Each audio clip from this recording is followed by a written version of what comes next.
MCU में कुछ battles ऐसे हुए हैं जिन्हें हम अपनी पूरी लाइफ में कभी नहीं भुला पाएंगे। फॉर एग्जाम्पल, जब पहली बार हल्क ने लोकी को तोड़ा था, या फिर जब पहली बार थॉर और टोनी के बीच बैटल हुआ था। और ऐसे गिने चुने बैटल्स हैं जिनमें से कुछ एक्चुअल में हमें फिर से एवेंजर्स डूम्सडे या फिर सीक्रेट वॉर्स में देखने को मिल सकते हैं दोबारा से, बिकॉज जाहिर है पुराने हीरोज भी वापस आ रहे हैं और नए हीरोज भी आ चुके हैं। तो चलो ऐसे ही कुछ बैटल्स देख लेते हैं जो डूम्सडे में एक रीमैच के तौर पर एक्चुअल में हो सकते हैं। सो हेलो गाइस, मेरा नाम है हिमांशु, वेलकम टू बज़बीम।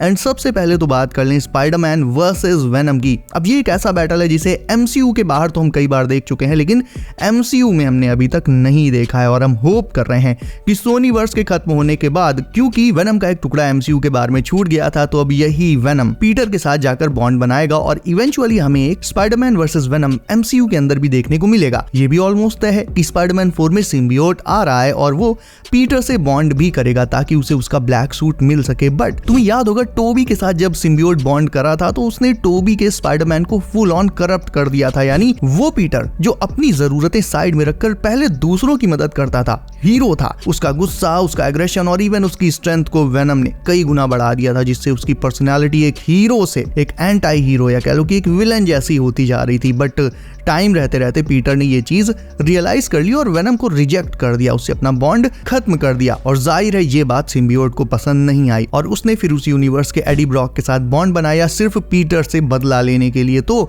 सेम चीज टॉम हॉलैंड के पीटर के साथ भी होगी, क्योंकि हमारा पीटर भी अभी अपने लाइफ के सबसे बुरे फेज में है। उसकी आंट में उसकी जीएफ बीएफएफ सब उससे छीन चुके हैं। ऐसे में वेनम से बॉन्ड करने के बाद उसका नेचर बहुत डार्क एंड वायलेंट हो सकता है। एंड अब तो उसे रोकने के लिए हमारे बड़े वाले दूसरे पीटर भी नहीं है। ऐसे में ही can go totally berserk. But ultimately जब वो ये चीज रियलाइज कर लेगा कि वेनम से बॉन्ड करने के बाद भले ही उसकी ताकत बढ़ गई हो, लेकिन उसका नेचर अब बहुत ज्यादा डार्क होता चला जा रहा है। और ऐसा रियलाइज करने के बाद जब अपना पीटर वेनम से बॉन्ड को तोड़ेगा तो फिर हमें एमसीयू के अंदर स्पाइडरमैन वर्सेस वेनम वॉर देखने को मिलेगा। एंड कोई बड़ी बात नहीं है कि ये चीज सीक्रेट वॉर्स में या फिर इवन स्पाइडरमैन 4 में ही हो जाए। Now second one is a classic, Scarlet versus Strange. देखो, मल्टीवर्स ऑफ मैडनेस में वांडा को डार्क होल्ड ने करप्ट किया था, लेकिन बिना डार्क होल्ड के करप्शन के भी उसे यही लगता था हमेशा से कि स्ट्रेंज जब मल्टीवर्स के नियम तोड़ता है और गलतियां करता है तो भी वो हीरो बन जाता है, और वांडा जब ऐसा करती है तो वो विलन बन जाती है। तुम नियम तोड़ो, वो देखो, तो कहलाते हो हीरो, और मैं तोड़ूं तो हो गई विलन। ये तो नाइंसाफी है। तो हाँ भाई, नाइंसाफी तो है ही। ऐसे में वांडा का फिलहाल कोई अता पता नहीं है और मल्टीवर्स ऑफ मैडनेस के एंड में वो भले ही सुधर गई हो ऐसा हमें लग रहा है, but all it takes a little push जो कि उसे डूम दे सकता है। क्योंकि जैसा कि सुनने में आ रहा है कि स्कारलेट विच डूम की साइड होने वाली है। ऐसे में इफ डूम उसे मैनिपुलेट करता है तो वो अगेन हमारे हीरोज को और स्पेशली अपने पुराने दुश्मन स्ट्रेंज को सबसे पहले टारगेट करेगी, जिसके चलते मल्टीवर्स ऑफ मैडनेस से भी कहीं ज्यादा एक्सट्रीम बैटल हमें फिर से वांडा वर्सेस स्ट्रेंज के बीच का देखने को मिल सकता है। एंड तब तक तो यार ऑब्वियसली स्ट्रेंज की पावर्स भी काफी बढ़ गई होंगी, तो ये बैटल और भी नेक्स्ट लेवल हो जाना है। एंड आई होप कि इनका एक बैटल हो and Marvel once and for all ये डिसाइड कर दे कि एमसीयू के अंदर बेस्ट सॉर्सरर कौन है। तुम्हें क्या लगता है ये मुझे कमेंट करके बताओ। एंड अब बारी आती है एक ऐसे बैटल की जो जब कॉमिक्स में हुआ था तो सेकंड्स में खत्म हो गया था, बट जिस तरह से खत्म हुआ था, जितना ब्रूटली खत्म हुआ था, उसके चर्चे आज भी होते हैं। मैं बात कर रहा हूं डूम वर्सेस थैनोस के आइकॉनिक बैटल की। तो मल्टीवर्स के डिस्ट्रॉय होने के बाद थैनोस का वो वेरिएंट जिसने अपने यूनिवर्स के एवेंजर्स को हराकर स्नैप करने में कामयाब हो गया हो और अपने यूनिवर्स को जीत लिया हो, यानी एक तरह से कह लो किंग थैनोस, वो बैटल वर्ल्ड में आ सकता है। और जिस यूनिवर्स को उसने इतनी मुश्किलों से और अपनी पूरी लाइफ की प्लानिंग लगाने के बाद जीता, उसे अगर डूम मल्टीवर्स के साथ डिस्ट्रॉय कर देगा तो जाहिर है ये चीज थैनोस को बहुत खराब लगेगी। एंड थैनोस इसके लिए डूम को जरूर तोड़ना चाहेगा, लेकिन वो कॉमिक्स की ही तरह डूम को एमसीयू के अंदर भी अंडर एस्टिमेट करेगा। और जैसे कॉमिक्स में डूम ने थैनोस की स्पाइन उसकी बॉडी से निकाल दी थी, मतलब एक बहुत ही चिलिंग मोमेंट था वो, एकदम आर रेटेड तरीके से उसे निपटा दिया था। कुछ इसी तरह से बैटल वर्ल्ड में भी डूम थैनोस का कुछ ऐसा ही हाल कर सकता है।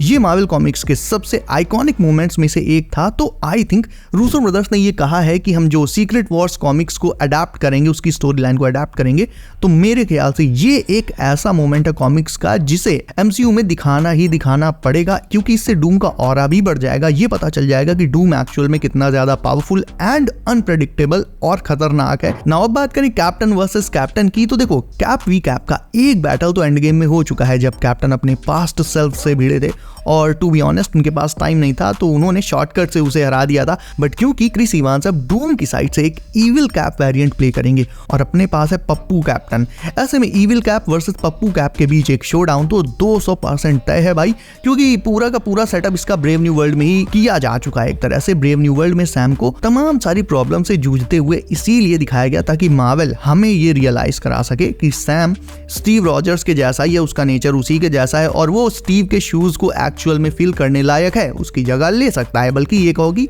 ले ली है एमसीयू में। फैंस क्या मानते हैं वो एक अलग बात है, उस पर मैं नहीं जा रहा हूं क्योंकि वो ओपिनियन डिवाइडेड है बहुत ज्यादा। बट अल्टीमेटली जब सैम अपने मेंटोर, अपने फॉर्मर कैप्टन को तबाही मचाते हुए देखेगा तो जाहिर है हमें दो शील्ड्स फिर से टकराते हुए दिखेंगी एंड आई बिलीव कि स्टार्टिंग में स्टीव का इविल कैप ही जीतेगा, बट समहाउ फाइनल बैटल में Sam will be victorious somehow, क्योंकि उसका प्लॉट आर्मर इतना स्ट्रॉन्ग है कि उसे रेड हल्क जब नहीं कुछ कर पाया तो एक पुराना सुपर सोल्जर क्या ही कर लेगा। God of stories versus red Hulk, Loki versus Hulk MCU के सबसे आइकॉनिक बैटल्स में से एक है। इसे बैटल कहना तो एक तरह से गलत होगा, ये तो बस कुटाई थी। हल्क ने लोकी को धोबी घाट पर कपड़े की तरह धोया था एंड भले ही ये पूरा सीन 10-15 सेकंड्स में खत्म हो गया था, बट आज भी इसे देखने पर उतना ही मजा आता है जितना पहली बार देखने में आया था। लोकी भी हल्क से इसीलिए डरने लग गया था और जब रैग्नारॉक में हल्क ने थॉर को सेम उसी तरह से धोया था तो ये देखकर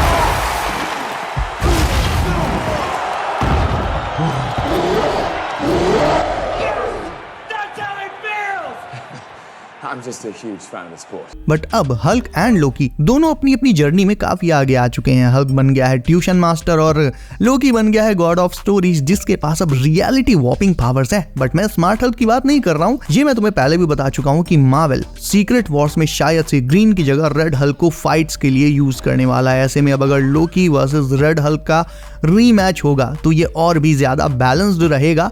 एवेंजर्स वाले बैटल की तरह वन साइडेड नहीं होगा, क्योंकि एवेंजर्स 2012 में लोकी जस्ट लोकी था, बट अब वो मल्टीवर्स को संभाल रहा है और हल्क को रिप्लेस कर दिया है रेड हल्क ने, जो कई मायनों में नॉर्मल हल्क से स्ट्रॉन्गर है। ऐसे में भले ही एमसीयू में रेड हल्क और लोकी के बीच कोई हिस्ट्री ना हो, बट क्योंकि हल्क एक हटा हुआ कैरेक्टर है ही, तो वो कब किस पे घूसा और किल्ली और लात चला दे कुछ नहीं कहा जा सकता यार। ऐसे में लोकी को रेड हल्क फिर से कूटने की कोशिश कर सकता है, बट इस बार अपनी न्यू पावर्स से लोकी उसे इजीली हैंडल कर लेगा and I personally want this rematch so that 2012 वाला जो हिसाब किताब है ना पुराना इन दोनों के बीच में, वो कंप्लीट हो जाए कम से कम। भूल गया का? पिछली बार हमारे भाई टिट्टा ने ऐसा पिटाई की थी, डर कर भाग गया था तू।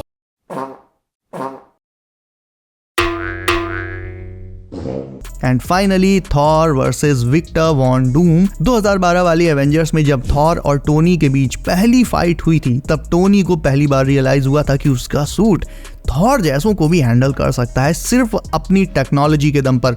बट क्योंकि डूम के पास टेक और मैजिक दोनों में एक्सपर्टीज है, ऐसे में वो इन दोनों के फ्यूजन के चलते थॉर के लिए टोनी से कहीं ज्यादा डेडलियर थ्रेट हो सकता है। और 2012 वाले मैच में तो कोई स्टेक्स नहीं थे, उसमें तो बस टोनी और थॉर अपने अपने अंदाज में एक दूसरे को हाय हेलो बोल रहे थे, वो जस्ट एक इंट्रोडक्शन था सुपर हीरोज के बीच में। But doomsday and secret Wars का बैटल बियॉन्ड डेथ हो सकता है एंड इसमें डेफिनेटली थॉर को बहुत ही बड़ा चैलेंज मिलने वाला है, क्योंकि स्टार्क जब केवल अपनी टेक्नोलॉजी से थॉर को हैंडल कर ले गया था, तो यहाँ पर तो अब थॉर का सामना डूम से है, जिसके पास ना सिर्फ स्टार्क से बेटर टेक्नोलॉजी हो सकती है, बल्कि उसके भी ऊपर उसके पास मैजिक का चीट कोड भी है, जिन्हें अगर वो कंबाइन कर दे तो थॉर को काफी मुश्किल हो सकती है गाइस। क्योंकि कॉमिक्स में डूम ने अपने जीनियस दिमाग से अपने से कितने ही बड़े बड़े सुपर विलेंस और सुपर हीरोज को घुटनों पर ला दिया है, ये सब जानते हैं। ऐसे में थॉर के साथ अगर वो एमसीयू में भी कुछ ऐसा ही कर दे तो ये कोई बहुत सरप्राइजिंग या बहुत बड़ी बात नहीं होगी।